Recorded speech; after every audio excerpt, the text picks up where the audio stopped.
everyone. Welcome to the Veterinary Business Podcast, your ultimate resource for developing a successful veterinary practice and career. I'm Dr. Amanda Landis-Hanna, one of the co-hosts of the Veterinary Business Podcast.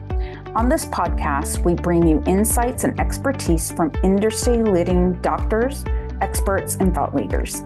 We cover a wide range of topics, including practice management, marketing, finance, leadership, HR, AI, law, and so much more. Whether you're a practicing veterinarian, a practice owner, practice manager, or a student studying to be a veterinarian or veterinary technician, this podcast is tailored to help you navigate the unique challenges and opportunities in the business of veterinary medicine. Every listener of this podcast is welcome to visit the resources, including www.veterinarybusinessinstitute.com for additional support and tools to support your growth. You can also subscribe to our podcast on iTunes, YouTube Music, Spotify, and other popular podcast platforms.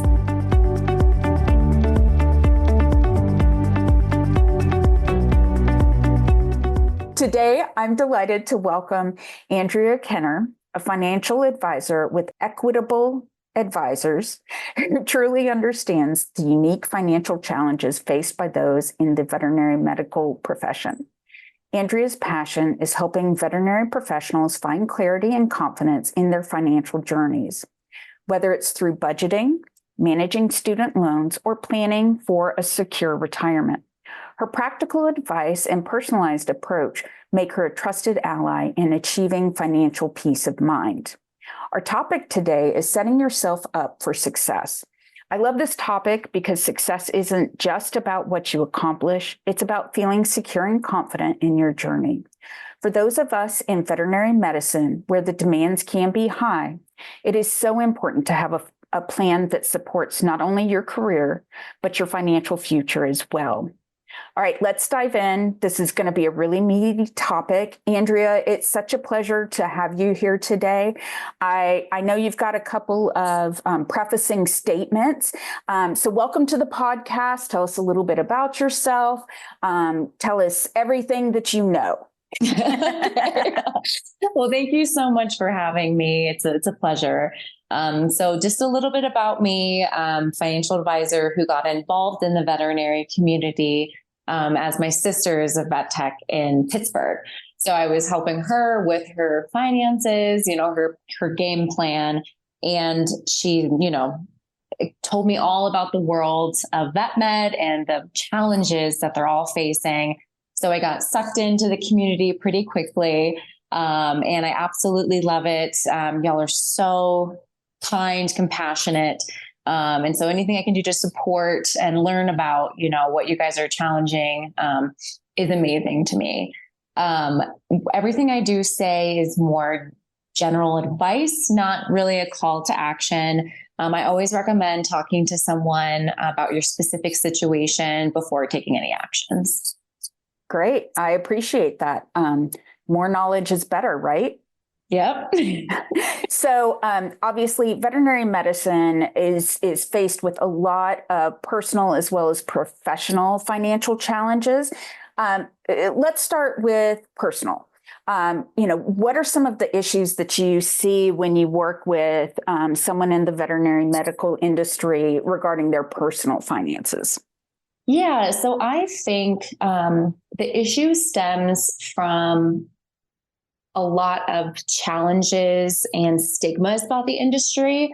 A lot of women work in veterinary, medical fields, and there's a lot of inherent or, biases that we have as women where we're just not focused on as much. There's also a lot of LGBTQ plus and neurodivergent people in the field, just because, they have a lot of benefits for working with animals and the compassion that comes with that. But they've been kind of left behind by the financial industry. Financial industry was, a bunch of white old dudes, Sure. Yeah. So I think that's kind of where it starts, is there just isn't a focus on it. People don't really care about it. And they also don't understand, a lot of people, when they go to the clinic, all they know is, wow, that bill was really expensive. They don't really understand all the nuances that, comes from being a vet tech or a veterinarian or even the owner themselves. So I think it's a lack of comprehension of, the challenges that they're facing in that field, right, that just kind of leads to there being issues. As an owner, you have to really balance how much you're paying the staff, kind of enhancing your own clinic, dealing with the client perceptions of what things should cost versus what they actually cost, in a really competitive environment right now where there's a, lack of people graduating from either vet tech school or veterinarian school. So there's a really, really big challenges from being the owner, which, then bleeds into, I don't know if I can pay, the staff, just more, it's changing. The vet techs, want to be earning more and more, and the veterinarians as well. So it's really challenging because these vet techs, veterinarians are just trying to, live, work, be able to have one job. But with the vet techs particularly, they just can't, they're having lots of, multiple jobs, and they're having situations where they have to kind of choose between a day off or relief work to pay their bills. And it just adds to all the stress. There's a lot of stress. And in the veterinary community, there's so many compassionate, people, which is why they got into the industry. In really high stress environments, with animals that they really care about. So there's just a lot of high stress that is contributing to the financial pressure that they're under as well. Absolutely. You mentioned both practice owners and veterinary technicians. So I want to dive into the veterinary technicians and maybe associate veterinarians. So they aren't the owners. Some of them may be newer grads. Some of them may have been around the field for a long time, but they never chose to own, or maybe they're in part of a corporate hospital. So for individuals that maybe don't feel like they have as much financial control because they don't own their own hospital, what are some thoughts that you have around them building their own sort of financial platform so that they are taking care of themselves and protecting themselves, even if they don't have potentially the overall outcome of potentially being able to sell a practice? What do you do if you don't own, but you still want to be financially secure? Because isn't that what all of us want? Yeah. So I would say the most important thing is just knowledge of the benefits that you have, what those mean, what makes sense for you. And with the big corporations, obviously they have benefits, they kind of have to, but we're seeing in some of like the rural areas, especially, in Colorado where I am, that the smaller independent practices may not necessarily have benefits. So being able to advocate for that and understand, that you should have that. And if you don't, like, to have that conversation with the business owner is really important. But even if you do, understanding what those benefits are. Sure. I met with a lead vet tech that hadn't contributed to her 401k for 17 years because she thought it was like a pension. And if she left the practice, she'd lose it.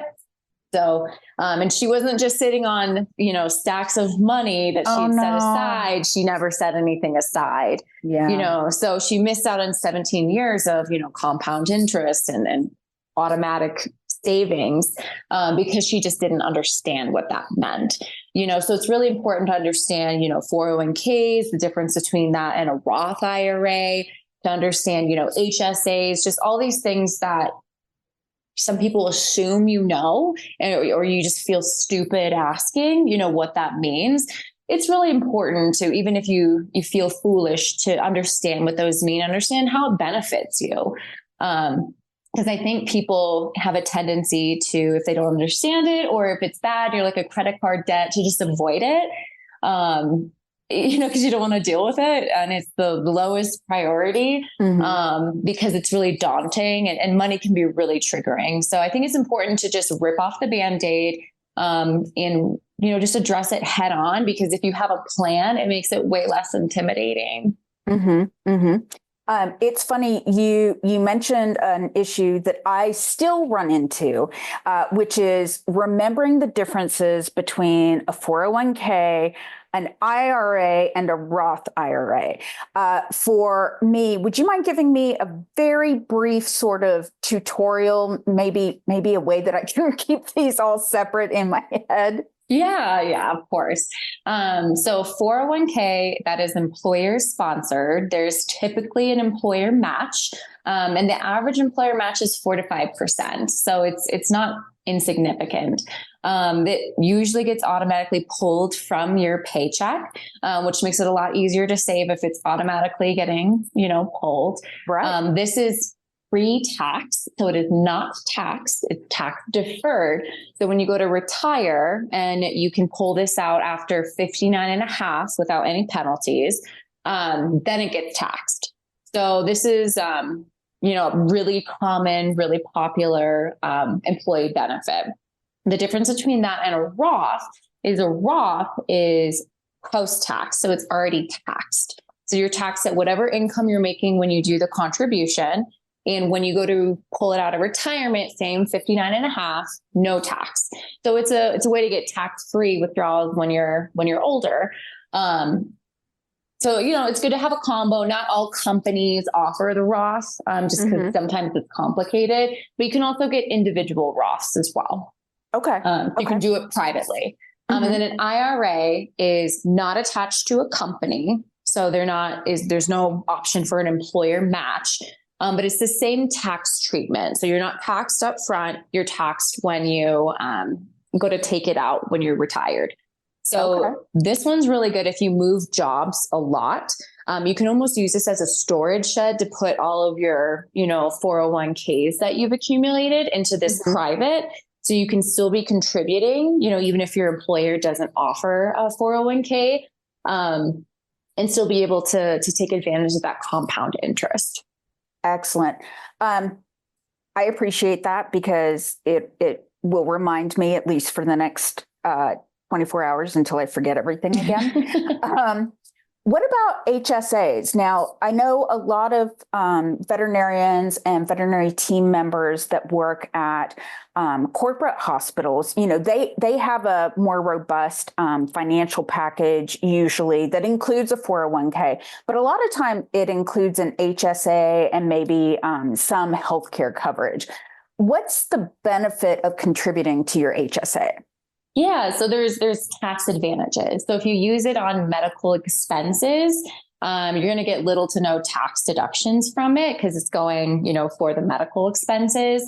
So it's really good to have, not necessary, by any means, but a lot of people, when you get older, medical expenses is your largest expense, because hopefully your mortgage is paid off. So you're really just left with the biggest, which is medical. So this is a really great way to be able to contribute to that in a tax advantaged way, but it is limited where, there's limitations on what you can spend it on. So that's the one caveat, is if you're not really sure what that might look like for you in the future for your medical savings, or if you have like a really great, health insurance plan, maybe just think about other investment opportunities that you might have.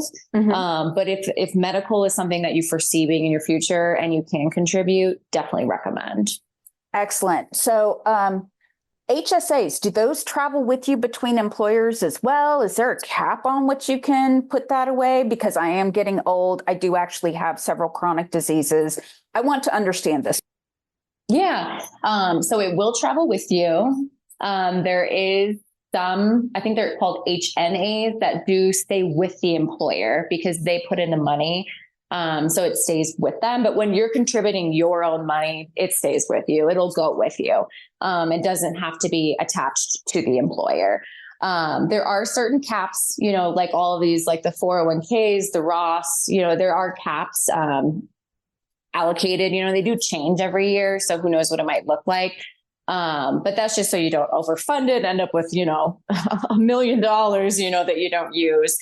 But yeah, definitely I would recommend if you do have something chronic going on. There's also a lot of benefits, or a lot of companies offer benefits for disability, short-term or long-term. So if you know that you're going to be in a situation where you might need that, really great to take advantage. Unlike if you were trying to get like health insurance privately, a lot of the times when you are a part of a company, they really can't deny you. It's just group coverage. So it may not cover as much, but they can't deny you for those chronic conditions. So there's a lot of benefit for having, benefits attached to the company. But then again, there's just some opportunities where it's really important to make sure you're taken care of privately, regardless if you work for that company. Or especially right now, there's a lot of layoffs going on. So like if you're betting on that and then a layoff happens, like, will you still be okay? Those are kind of the questions to ask yourself. More importantly, to potentially ask a financial advisor, because while I would like to research because I'm a giant nerd, we can already tell from earlier in this conversation, I can't keep them all straight. Yeah. And again, I think it's really important to understand, a lot of the clients I speak with, particularly the women, are really hard on themselves. And they feel, so stupid if they don't understand this money stuff, but you're experts in your field. You know so much about animals and other, medical stuff that normal people just cannot comprehend. The language it's a different language. Right. So I think it's really, really important to give yourself grace and understand that you are an expert, and that doesn't mean that you're stupid if you don't understand the money stuff. It just means that you have a specialty. And there's a lot of resources and, people you can talk to that can help you understand those components. And if they're using big words and lingos, it's usually a red flag, if they don't know how to dumb it down or, explain it clearly so that a layperson would understand. That's a red flag. Just like when you're talking to clients, if you can't make them understand, there's something missing in, the knowledge. Yeah, absolutely. Being able to speak client speak, without making it sound dumbed down, because they are incredibly intelligent. Maybe they're experts in finances, and I need to be able to express veterinary medicine to them in terminology that works. So I can definitely see how it can go both ways. You did raise another question for me, though. As we're thinking about this, and a lot of women, like you said, do work in the veterinary industry, and more women are becoming the primary breadwinners. And we'll talk a little bit more about what that looks like, sort of in the longer term, here in a couple minutes.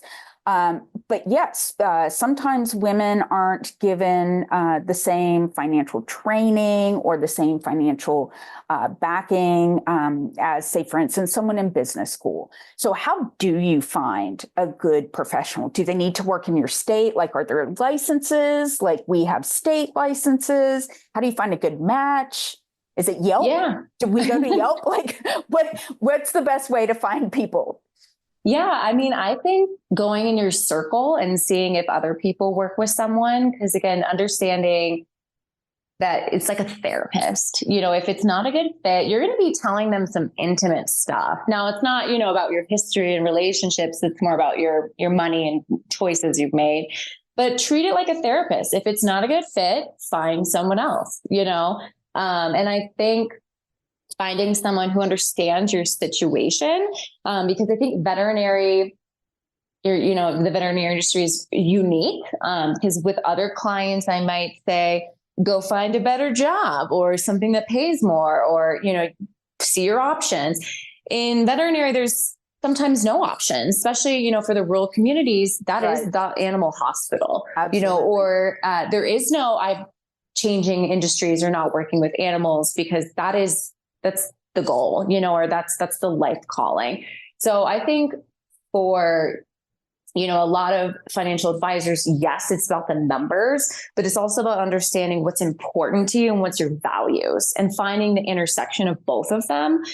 Because for people in vet med, like, that is the worst case scenario would be to leave and not be able to work with animals. So how do we find, the ways around that is where you get a little creative, So I think, just finding someone who you can connect with and has worked with, at least someone in the industry, I think is really important. Someone who you can connect with and feel comfortable, because it's really custom. It's really specific. Everyone's situation is different and where their goals are really different. Although I will say a lot of people in vet med want to like have a rescue or a farm, as the retirement, which I would say is not really a retirement, but so there's some commonalities. But just treating you like a person, and taking your goals and your values at face value.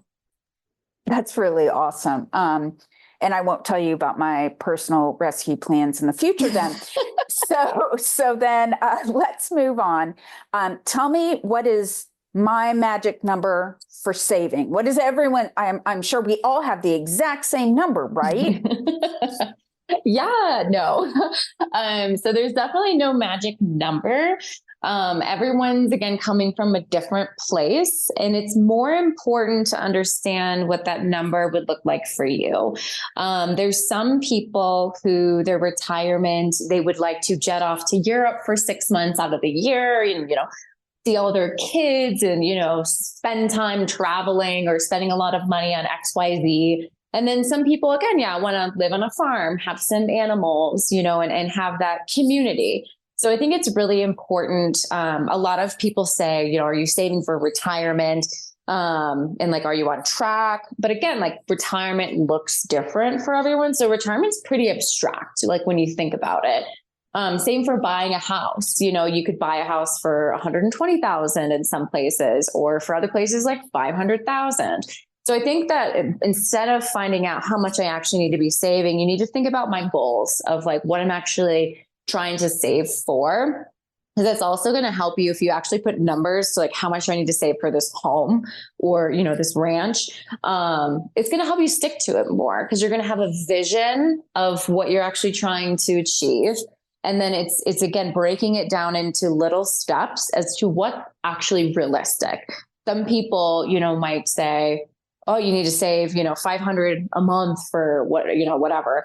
And that's just not realistic. So am I going to actually save that? No. What if I can get close 400? I still might not hit it because it feels so unattainable, so unachievable. So what I work with people, especially with younger people in the veterinary industry, is, a little bit of pep talk, like, yeah, you can do it. And a little bit does really go a long way. I see, people who just don't feel the need to save for it because like the world might explode in 50 years, but what if it doesn't, so just putting a little bit away so you can still live the lifestyle that you want, because that's really important. But again, to be putting the future in the forefront of your mind and be thinking about it, but not let it take control and control your behaviors. Because that's the whole thing about financial independence, is that you have control over your money. It doesn't have control over you. Yeah. Yeah. And it's so interesting that you talk about some of the different plans. Can you, when we're looking at financial planning, are we only talking about, 65 and above? Are we talking about, intermediate plans? Are we talking about, how to plan for that special Disney trip that you want to go on, or should it all go to long-term retirement instead? No. So great question. It's definitely short-term, middle-term, long-term. And the purpose of talking to someone is, again, to get a game plan, but that plan can change. That plan can change 100 times. As long as you have a plan, you're more likely to stick with it. But being able to have your lifestyle, the values, a lot of the veterinarians and vet techs that I talk to end up with like a few animals that from the clinic that are maybe not the healthiest, and that's where a lot of their money goes to. And there's a lot of shame, with, well, I'm not on track because I had to pay for this vet bill or, pay for this, or I took the dog on a vacation or whatever. So kind of getting rid of that shame and understanding, it's a very personal journey.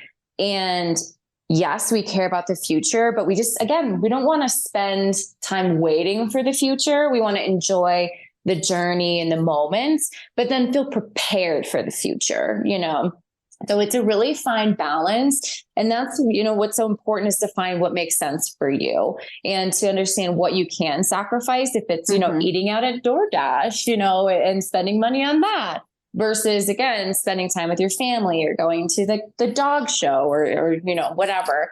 It's really important to figure out what matters to you. Because that's again, the whole point of managing your money is not to live on a shoestring budget for 50 years and then be okay in retirement. It's finding the balance where you can live the life you enjoy all throughout until, you retire and then beyond. Yeah. Yeah. I only just discovered how high the DoorDash fees are. And that's now going out of my life because I don't need to pay double for something just because it's getting delivered at my door. But that's a whole nother conversation. Yeah. We can have that conversation later.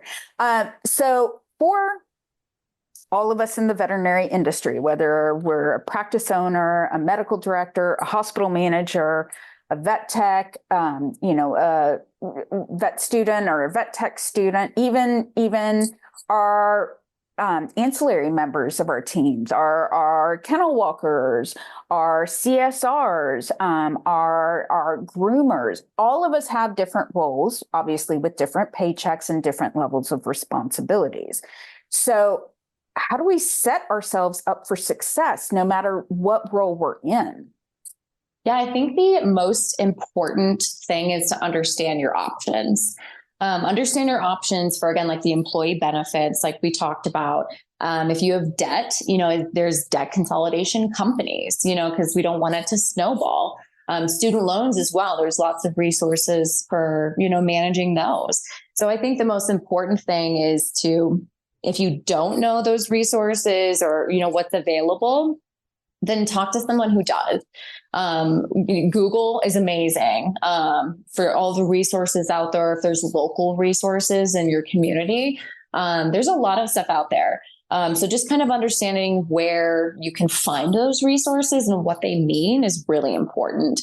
I also think it's important to, again, start small. Don't make super, super big changes unless you can. But if you're debating between waiting until you have, a certain amount of money or, in a certain place to get something, on track or started, you're never going to be in that place. So start when it's messy, start when you're not in a good place. It's okay. You don't have to wait for things to be lined up to either talk to someone or get started, account or saving or whatever. It's really important to just start, and to start today, if not yesterday, Yeah, I have heard previously that, the longer your time span is in retirement, you've got things like compound interest and, that there's some funds that you are able to pull from. Sometimes it's even life insurance policies, like whole life insurance. And maybe we'll have a follow-up conversation about those sorts of opportunities as well. So what I'm hearing you say is, even if you're fresh out of school, start putting it aside as soon as possible. And it sounds also like you don't have to have paid off all of your existing debt in order to start the planning process. Am I understanding that correct? Yeah. So it all that's kind of where finance intertwines with mental health. So for example, with student loans, if you're waiting to start retirement, saving for retirement until your student loans are paid off, that's okay. If you start saving for retirement while you still have student loans, that's okay as well. That's where it really is personal to you. If the student loans are keeping you up at night or credit card debt or whatever it may be is keeping you up, then pay that off first. If you're fine with the student loans sitting there and you want to get a jump start on retirement, then do that. It's really important to understand what keeps you up at night. Because at the end of the day, like your money is important to you, and whatever it is, it's a very personal decision. And your fears may be totally different from someone else's. Mm-hmm. So that's why it's really important to understand that, yeah, money it's dollars and numbers and stuff, but it's also very personal. And anyone who's gone through the money stress, I mean, it impacts and it seeps into every aspect of your life. Every day, you'll be stressing about it. So, it's really important to understand what for you would help reduce the stress, whether it's stress of, am I going to run out of money or be able to retire on time? Or I have this debt, and I'm like up at night thinking about it all the time. It really matters as to what is going to help you. Sure.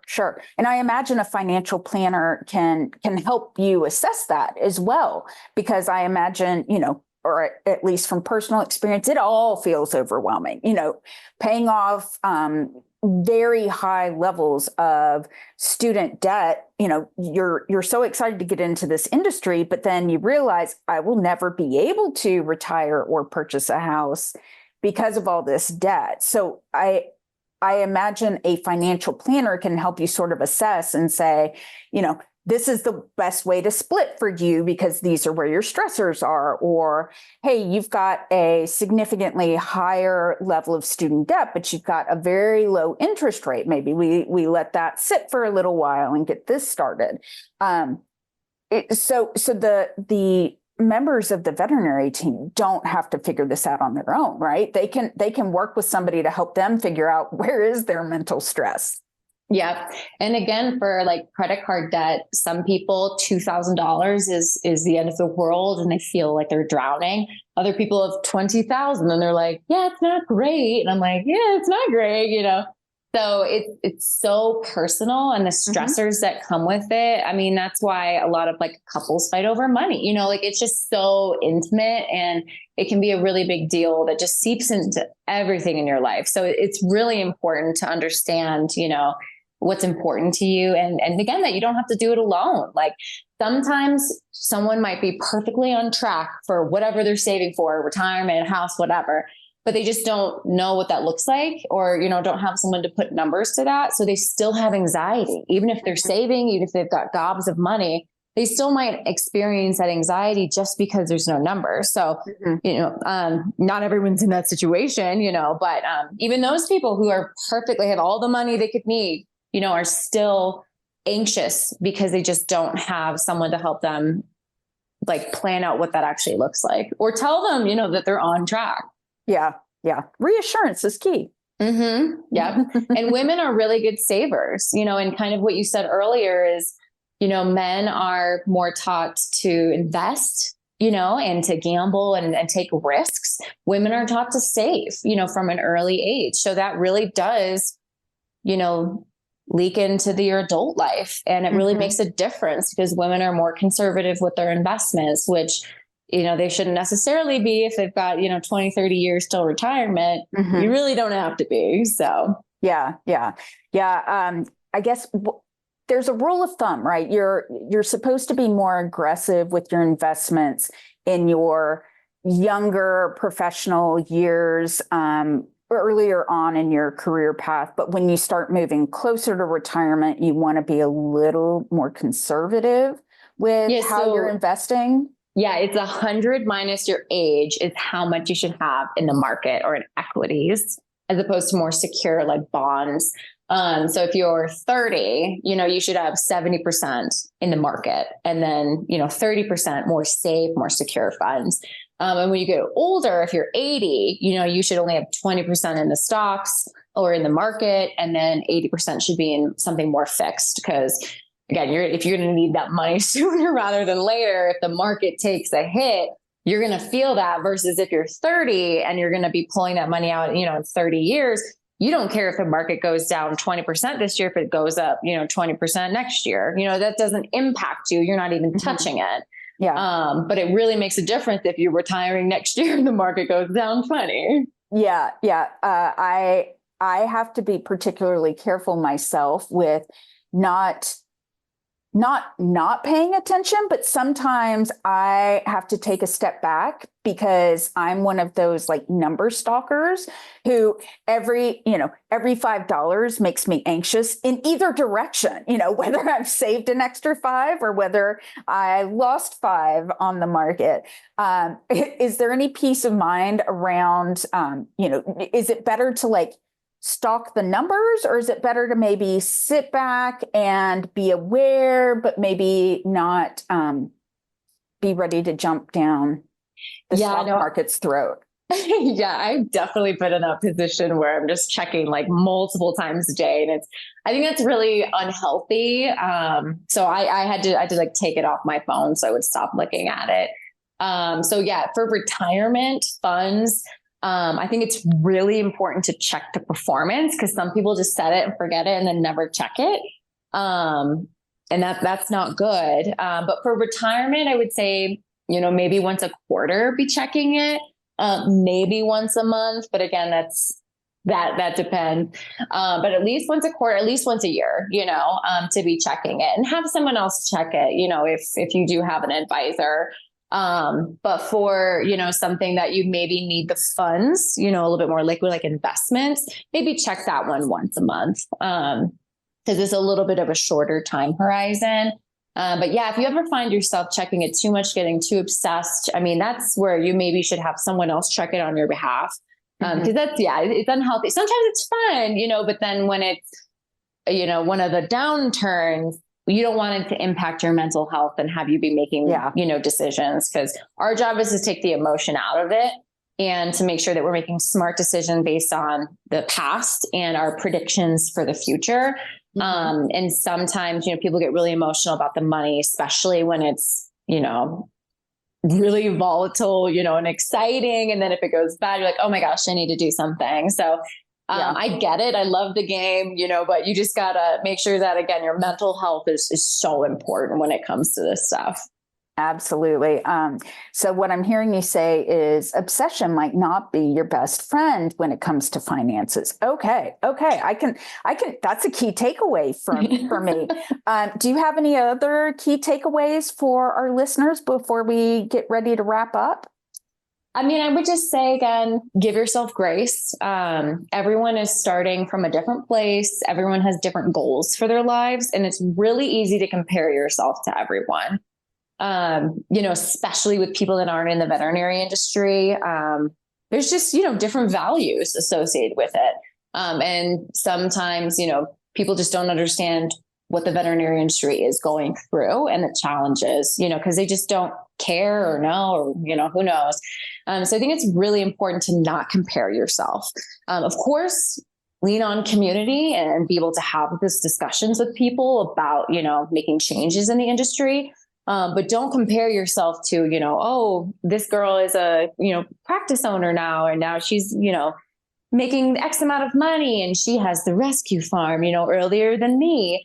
So I think it's just, think about your situation, your specific goals, and what would make you happy, and then just start small, until you can achieve your dream.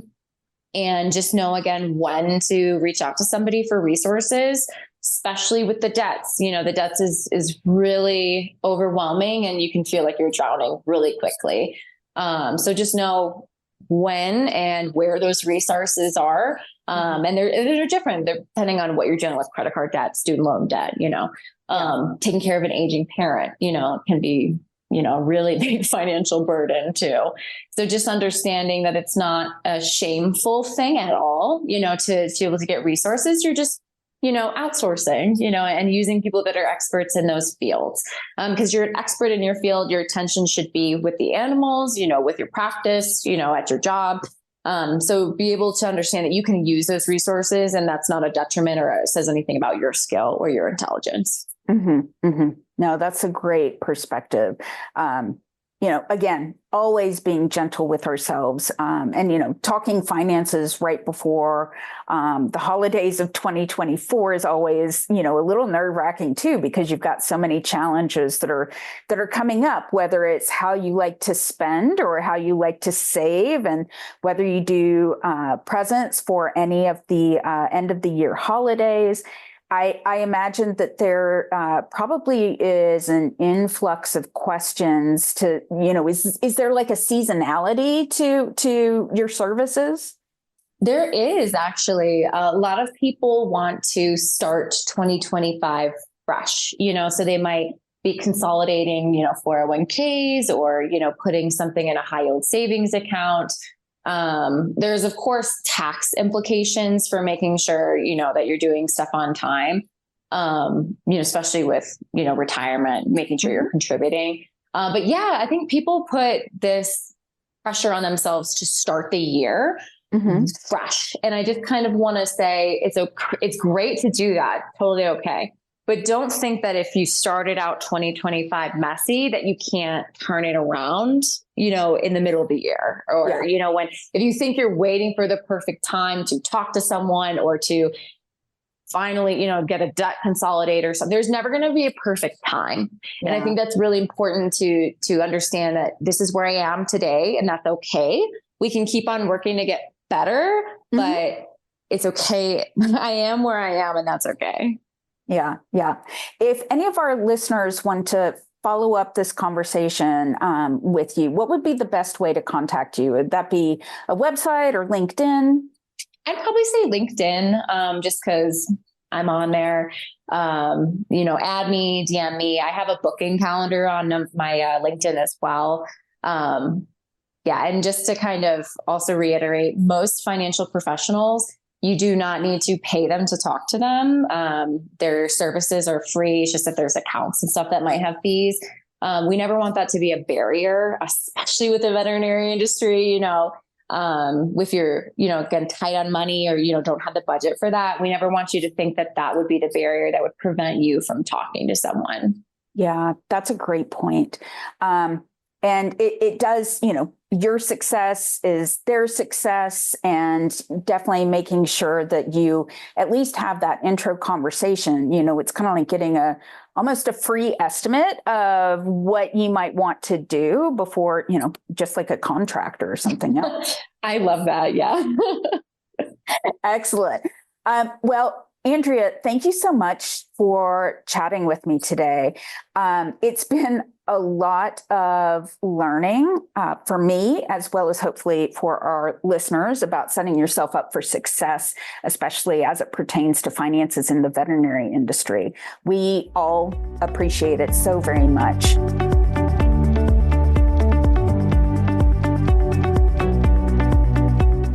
I also want to take a moment to thank our listeners. We appreciate each and every one of you. We cannot do what we do without you. If you like our podcast, kindly share it with your colleagues and friends on social media. Also, please don't forget to leave us a review on your favorite podcast platform. Your reviews will help other doctors and practice owners and team members find us.